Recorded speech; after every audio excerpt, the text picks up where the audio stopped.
বাংলাদেশে প্রতি বছর যে পরিমাণ পিভিসি ব্যানার ব্যবহার করা হয়, এই পিভিসি ব্যানার গুলাকে যদি আমরা স্কোয়ার ফুট হিসাব করি, এটা 4.8 বিলিয়ন স্কোয়ার ফুট, এবং এটাকে যদি আমরা পাশাপাশি জোড়া লাগিয়ে বিছিয়ে দিই, তাহলে পুরো ঢাকা এবং গাজীপুর জেলা ঢেকে যাবে।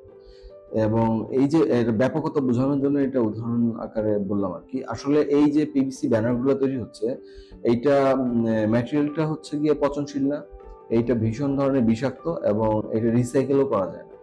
সাধারণত যেটা হয়, প্রোগ্রামের পরে বিভিন্ন জন নিয়ে যায়, কিন্তু ওটা থেকে টক্সিসিটি স্প্রেড করে আমাদের নানান ধরনের হেলথ ইস্যু তৈরি। তো আমরা ক্যান্সার থেকে শুরু করে আর অনেক জটিল রোগও দেখা দেয় এই বিষাক্ত কেমিক্যালগুলো থেকে। আমরা এই সমস্যাটা সমাধান করার জন্য আমরা পলকা ফ্লেক্স নিয়ে কাজ শুরু করি।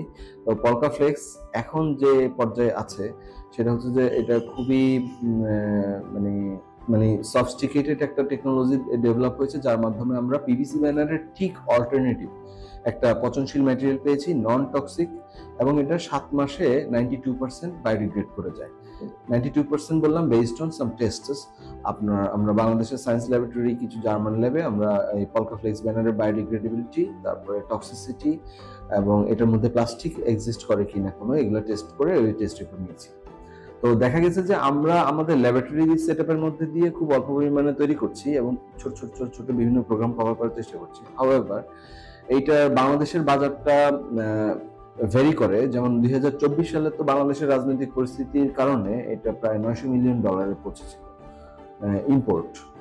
আর এমনি জেনারেলি গত 10 বছরের ডাটা স্টাডি করে আমরা দেখেছি যে এটা 300 থেকে 700 মিলিয়নের মধ্যে ওঠানামা করে।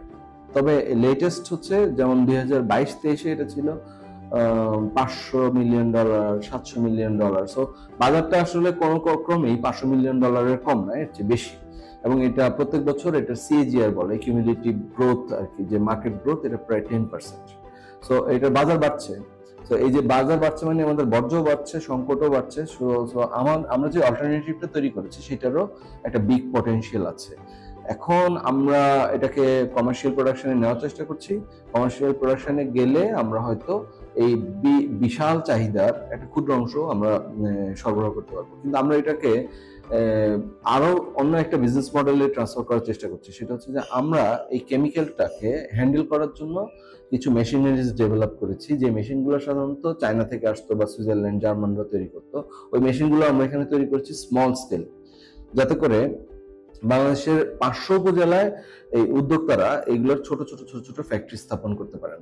তাতে করে হবে কি, পুরো বাংলাদেশ থেকেই এই উৎপাদনটা হবে, এমনকি লোকাল মার্কেটের চাহিদা মিটিয়ে আমরা এটা বিদেশে রপ্তানি করতে পারবো। কারণ আমাদের এই গত 1-2 বছরের অ্যাক্টিভিটির মাধ্যমে এটা পলকাটা কিছুটা পরিচিত হয়েছে, এবং পলকার জন্য দুবাই থেকে ইন্টারেস্ট এসেছে, ইউএসএ থেকে ইন্টারেস্ট এসেছে, জার্মানরাও কথা বলছে। জার্মানরা খুব কশাস, ওরা হয়তো স্লোলি আরো 1-2 বছর সময় নেবে, কিন্তু ডাচরা আগ্রহ দেখিয়েছে, ইভেন জাপানিজরাও আমাদের সাথে কথা বলছে। তো আমরা বুঝতে পারছি যে আমাদের একটা এক্সপোর্ট পটেনশিয়াল তৈরি হয়েছে।